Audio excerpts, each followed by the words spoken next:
Why would I choose you when I can have him and still keep you around?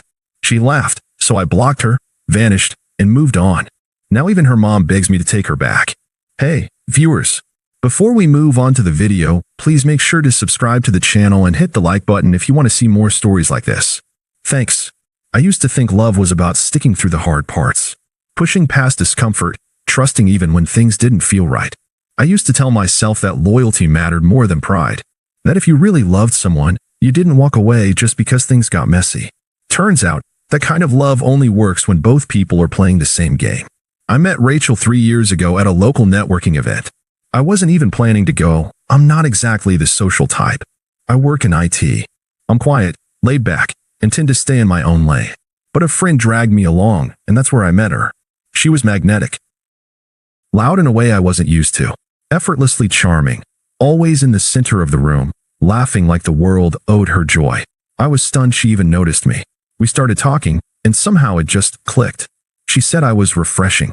Said I listened better than most guys she knew. That I didn't try too hard, and that was attractive. We started dating a few weeks later, and before I knew it, I was all in.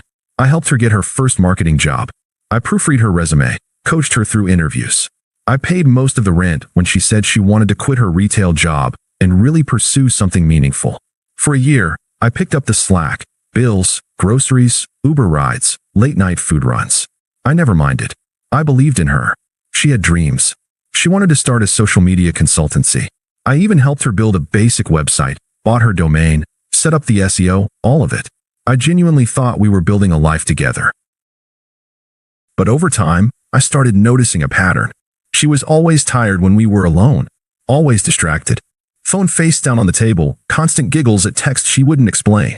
She'd go out with coworkers after work and wouldn't text me until 2 a.m. saying she was too drunk to drive home, so she was staying with a friend. It started happening almost weekly. Whenever I brought it up, she'd roll her eyes. I'm not doing anything wrong, Mike. You just don't trust me. You're smothering me. I need space to have my own life. I backed off. I figured maybe I was being insecure. Maybe I was too quiet for someone like her. Too stable. Too predictable, like her friends always joked. Her friends never liked me, not really. They'd smile and nod when I was around, but I could always feel the undercurrent. The way they praised other guys, flashier guys, louder ones with TikToks and leased BMWs and crypto talk, and side-eyed me when I said I was saving for a down payment on a house. Rachel never defended me. She'd just laugh along. There was one guy in particular, Ethan, who started popping up in stories more often. She said he was a coworker. Nothing like that, babe. She told me once when I asked why he kept tagging her in his stories. Ethan's just fun. Don't get all weird. Still, the late nights got more frequent. Her attention toward me dropped off a cliff. Our physical intimacy dried up completely. Her tone shifted from playful to irritated. Everything I said seemed to annoy her. And I still stayed. Because I loved her. Or at least, I loved who I thought she was. Looking back, I realize how much of myself I erased just to keep things calm. I let her friends disrespect me. I let her dismiss my concerns. I let the gut feeling in my stomach get buried under months of blind devotion. The moment everything cracked wide open was at a house party she invited me to. She said, Ethan's throwing something casual, just a chill night. Come if you want. That was her way of pretending she didn't care if I showed up. So I went, because some part of me needed to see what was happening for myself.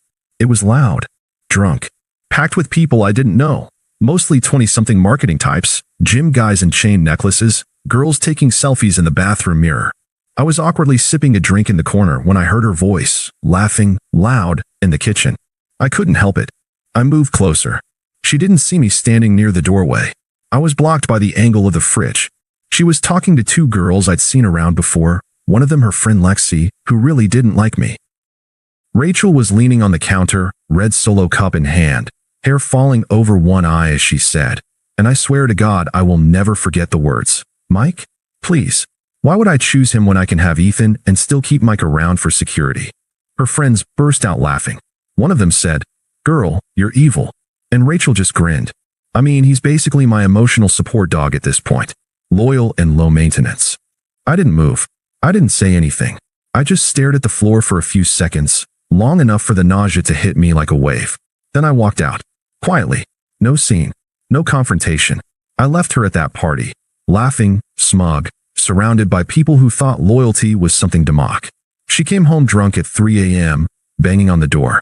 I let her in. She didn't even notice anything was off. Just mumbled something about crazy night, grabbed a bottle of water, and fell asleep with her makeup still on. The next morning, I asked her if she remembered anything she said. She blinked at me, confused. What are you even talking about? I told her what I heard. Word for word. She didn't deny it. She just shrugged. Okay, maybe I said some stuff. I was drunk. Jesus, Mike. You're seriously gonna act like this is some big deal. That's when I realized the person I loved didn't exist anymore. Or maybe she never did. I didn't yell. I didn't cry. I didn't argue. I just nodded, stood up, and said, "All right. I hear you." I think she expected me to beg, or argue, or at least storm out. But I just went silent. Not for minutes, for days. And when I finally acted, it wasn't loud. It was permanent. After that conversation, I didn't say much for the next 2 days. She kept acting like nothing happened. Went out for brunch with her friends. Posted Instagram stories of mimosas and sunglasses and someone's dog in a purse. When she was home, she was on her phone, texting nonstop, barely acknowledging me. I was a shadow in my own apartment. And the more I sat with it, the clearer it became. She really didn't care. I don't know what I was expecting. Maybe some kind of remorse. An apology. At the very least, some discomfort. But she was calm, comfortable, like she'd finally put me in my place, and now I could just stay there. She came home late again that Wednesday. I was sitting on the couch, scrolling through old emails, looking at my original apartment lease from before we moved in together. She tossed her keys on the counter and said, "I swear, Ethan's boss is such a dick. We were at work till 9, and he still made us stay for a debrief." I didn't say anything. She kicked off her shoes, walked past me, then doubled back when she realized I hadn't responded. "Okay, what's this weird vibe? Are you still mad about the party?" Seriously, I looked up at her. Calm, flat, empty. "I'm not mad.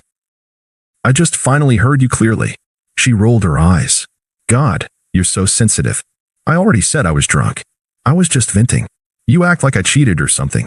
I stood up, walked past her, and started quietly folding a few shirts into my backpack. Nothing dramatic. Just the basics. Clothes. Laptop. Chargers. Toothbrush. Her tone shifted fast. "What are you doing?" "Packing." "For what?" "For good." She laughed. Actually laughed. "You're being ridiculous. You're seriously walking away because I vented to my friends while drunk." I zipped the bag. "No. I'm walking away because you meant it. And I finally believe you." She started pacing, arms crossed, that defensive little smirk she used when she was trying to control the conversation. "Mike, grow up. Everyone says dumb stuff. You're not perfect either, okay? You've got no ambition, you're predictable, and you've never understood what I actually need." I slung the backpack over my shoulder. "Then this should be a relief." She scoffed. "Where are you even gonna go? What are you gonna do? You don't have friends. You don't do anything. You're boring." I opened the door, stepped into the hallway. Maybe, but I'd rather be boring alone than disrespected at my own home. And with that, I left. No yelling, no begging, no last look. Just gone. I stayed in a cheap hotel for the first few nights. Then I found a short-term lease about 40 minutes away in a smaller town. It wasn't much, one bedroom, old kitchen, creaky floorboards, but it was mine. Peaceful, silent. I blocked her number, deleted all our shared accounts, changed every password, removed myself from the lease, called the landlord and told him I'd forfeit the deposit. I didn't care. I just wanted clean lines. She didn't contact me right away. I think she thought I'd come crawling back. A week passed. Then 2. Then the text started. New number. "Mike, this is childish. We need to talk." Blocked. Then a different number. I didn't cheat. "You're making up stuff in your head. At least be an adult and talk to me." Blocked again. The messages kept coming, random bursts of sweetness, then guilt-tripping, then sarcasm. I never responded. Not once. Silence was the only thing I had left, and it felt more powerful than anything I could have said. I started going to the gym. Not for revenge. Not to show her. Just because I needed something to do with all that energy that used to go into loving someone who didn't care. I reconnected with my brother. Took on extra freelance projects. I stopped trying to fix things that weren't mine to fix. I stopped explaining myself to people who would only twist my words. I started sleeping through the night again. And slowly, almost without realizing it, I stopped thinking about her. 3 months later, a friend I hadn't heard from in a while sent me a screenshot. It was from Rachel's Instagram story. A blurry photo of a drink, some sad caption like, "Never trust people who pretend to care." Another one showed her sitting on a couch alone, wine glass in hand. The vibe was off, empty, performed. The friend added, "She and Ethan aren't a thing anymore. He's seeing someone else. Just thought you should know." I didn't respond. I just archived the message. I wasn't surprised. Ethan was always that guy, fun, flirty, slippery. The kind who plays the game well enough to make you think he'll stay. But he never does. Rachel thought she could juggle me and him forever.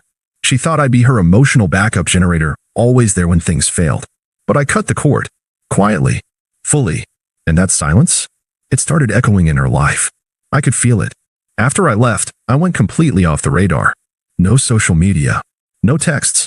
I blocked her on everything: phone, Instagram, Facebook, even Spotify. I didn't want her seeing what I was listening to. That's how far I took it. Total blackout. And you know what? The silence was hard at first. There were mornings when I'd wake up and instinctively reach for my phone to check if she had texted me something funny. I'd go to make coffee and catch myself grabbing a mug for her too. Little habits that took time to unlearn. Grief doesn't just come from death, sometimes it comes from realizing someone you loved never actually loved you. But the longer I stayed quiet, the more clarity I had. And the more I looked back, the more I saw all the moments I had overlooked. Like the time she told me her friend, Ethan, was giving her a ride home after a work happy hour, but she didn't get home until 2:30 a.m. and smelled like his cologne. Or when she asked me to transfer her half of the rent because she forgot to budget for it, while posting photos of new clothes she just bought. Or how I always ended up holding the camera for her perfect little Instagram life, while being cropped out of every frame. I poured myself into healing. No rebounds. No glow up to post online. Just slow, steady work. Gym 3 times a week. More hours at work. Long walks. Podcasts about accountability. Journaling. Real journaling. The kind where you have to admit hard things like, "I let someone walk over me because I was scared to be alone." Eventually, I stopped looking at the door. Stopped wondering if she'd change. I wasn't angry anymore. I was just done. That's when karma caught up with her. It started small. A few texts from mutual friends checking in. Not Rachel's crew. They'd gone quiet after I left, probably embarrassed or unsure what to say. But people who knew both of us, people who'd seen us at birthdays and barbecues. Casual acquaintances. "Hey, man. Weird question. Is everything okay with Rachel? She's been posting some kinda messy stuff lately." Then came the messages I didn't expect. "So, I don't know if you heard, but Ethan dumped her." Apparently, he was seeing 2 other girls the whole time. Her job situation's not great either. She got written up for something at work. They might be phasing her out. I didn't ask for details. I didn't need them. The picture painted itself. One day, I checked my email and saw an unfamiliar address. No name. Just a subject line. "Please read this." I clicked it. It was from her. The email was long, rambling, disjointed. Half apology, half guilt trip. She wrote about how she got caught up in stupid stuff, and how I always made her feel safe, and how she didn't realize what she had until it was gone. She wrote, "I miss how calm you were, how you never yelled, never played games. I don't know why I pushed that away. I'm not proud of what I did." And then, the kicker, Ethan was never serious about me. I thought I was choosing excitement, but he treated me like an option. I was wrong. I see that now. Can we please talk? I didn't reply. The next day, another number started texting me. "Mike, I just want to talk. Just for closure. You don't even have to say anything. I just need to hear your voice." Blocked. 2 weeks later, another message. This time angrier. "So that's it? You just erase people from your life like they never existed? I made a mistake, and now you act like I'm dead to you." Still no response. Then came the voicemails. The first one was quiet. She sounded tired. Maybe crying. "I know I hurt you. I don't expect you to forgive me, but please don't hate me. I hate myself enough for both of us." The next one, 2 days later, was bitter. "You're being so cold. I thought you were supposed to be the good guy. Guess not." I didn't listen to the rest. Just deleted it. The final one was full-on rage. "You're a coward. You're pathetic. You think ignoring me makes you better than me? You were boring and I settled for you, and now you're acting like you're above me? F***KU, Mike." That one told me everything I needed to know. There was never remorse. Just regret that I wasn't still available to absorb her chaos. Then something happened I really didn't expect. Her mother called me. When Rachel's number showed up on my phone again, I blocked it like the rest. But then, I got a call from a number I did recognize, her mom's. I stared at the screen for a second. I hadn't spoken to her since the time Rachel asked me to help her set up a surprise birthday dinner. Back when her mom used to call me the only real man she ever brought around. I let it go to voicemail. Hi, Mike. I know this is probably awkward, but Rachel's not doing well. I'm not trying to guilt you. She's hurting. And I think she regrets how things went. She talks about you all the time. Could you maybe talk to her? Even just once? I didn't call back. A few days later, her friend Lexi texted me. Lexi, the same girl who laughed when Rachel called me an emotional support dog. The same girl who once said I had accountant energy. Hey Mike, I know we didn't really talk much back then, but Rach is in a rough place. I think she finally gets it. You were good to her. We all see it now. Just thought you should know. I wanted to reply. Now you see it? But I didn't. I blocked her instead. That opened the floodgates. One of Rachel's old coworkers DM'd me on Instagram. You don't know me, but I worked with Rachel. She talks about you like you're the one who got away. Not trying to overstep, but she's been different lately. Quieter. More grounded. Maybe she's finally grown up. And then Rachel tried again. Another new number. Another long message. You don't even have to forgive me. I just want to sit down and tell you what really happened. What I was going through. Please, Mike. I need you to hear it from me. She started showing up on my suggested accounts again. I blocked her, but she kept making new profiles. Always some slight variation of her name. Rachel__X. Rachel.new. Rachel__. Each one posting vague quotes like, sometimes we don't realize what matters until we've destroyed it. The right person, wrong timing. The worst heartbreak of all. She was performing grief like it was art. Then one day, she showed up. At my apartment. I heard the buzzer go off and checked the camera feed. It was her standing there in a hoodie, no makeup, hair tied back. She looked small. Tired. I didn't answer. She buzzed again. And again. I watched the screen and didn't move. Eventually, she gave up. I heard the building door close. Later that night, I saw a piece of paper slid under my door. It was a letter. Handwritten. Messy. The ink smudged in some spots. You always saw the good in me, even when I didn't. I took that for granted. I was selfish, scared, and stupid. I thought Ethan would make me feel alive. He made me feel disposable.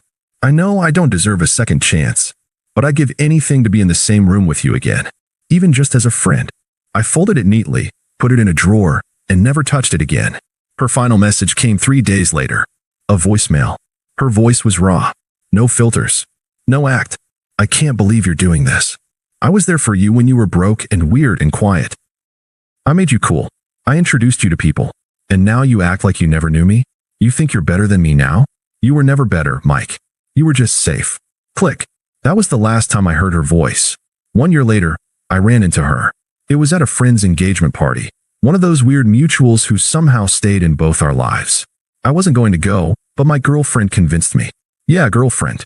Real, stable, honest. A nurse. No games. No ego. Just kindness. We walked into the venue, and it was like something out of a movie. Rachel was by the drinks table, sipping something red and sugary, looking around like she was searching for someone to notice her. She did a double take when she saw me.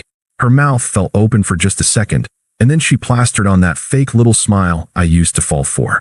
Mike, wow, you look different. I nodded politely. My girlfriend slid her hand into mine. Hey, I said cool, calm. Didn't expect to see you here. She glanced at my girlfriend, then back at me. So, how have you been? Good. Really good. There was a pause. She was scanning me like she didn't understand what she was looking at. You look happy, she said quietly. I am. She forced a laugh, trying to lighten the air. Remember when we used to talk about getting married one day? Crazy, right? I smiled. Not at the memory, at how far I'd come from that version of myself. Yeah, I remember. I also remember you saying you didn't need to choose between me and someone else. That you could have him and keep me around. For security. Her smile faltered. Mike, I was drunk. I was stupid. You know I didn't mean, you did. And that's okay. You made your choice. I'm just not the man you thought I was. Not anymore. She looked like she wanted to cry. Or scream. Or both. Can we maybe talk? Just the two of us. Catch up. Start over. I shook my head gently. There's nothing to start. That version of me, the one who waited around for scraps, the one who let your friends mock him, the one who kept giving even when you stopped caring, he doesn't exist anymore. She swallowed. Looked away. You're really not ever going to forgive me, are you? I shrugged. It's not about forgiveness. It's about peace. And I have it now. You don't. I turned and walked away. My girlfriend met me near the dance floor, wrapping her arms around my shoulder. As we laughed and swayed to the music, I glanced back once. Rachel stood alone by the drink table, just like she used to leave me. Only now, no one was coming to pick her up. Thanks for watching. Make sure to subscribe to the channel and hit the like button.